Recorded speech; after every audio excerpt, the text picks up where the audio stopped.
One of the contributions that young Muslims are making over the last 10 years and increasingly through social media is being conduits for experiences that are happening in other parts of the world, right? And educating and informing public spheres in Europe and the United States about that.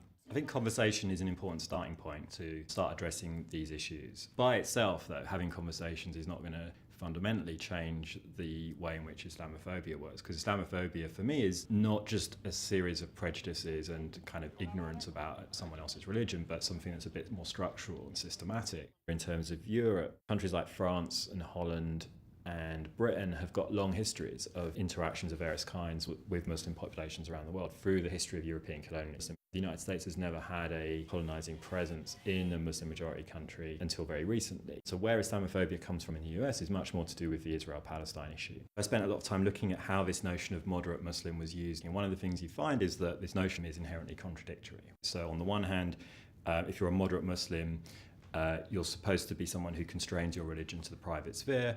On the other hand, you're supposed to publicly condemn other people whose religious interpretations aren't the acceptable kind. So you're supposed to, if you're a moderate Muslim, publicly condemn the use of violence to achieve political ends, unless your own government uses violence to achieve political ends through wars or through drone strikes, and etc., right? In which case you're supposed to support that out of some kind of patriotic loyalty. What you end up with is a situation where to be a moderate Muslim or to aspire to be a moderate Muslim defined in these ways is a kind of a trap. If we're going to condemn the violence of ISIS or Al-Qaeda, we've got to also condemn the violence of our own governments when they end up killing civilians. So what we're really talking about is not a kind of Muslim public condemnation of ISIS. What we're really talking about is a peace movement that Muslims and non-Muslims need to be a part of.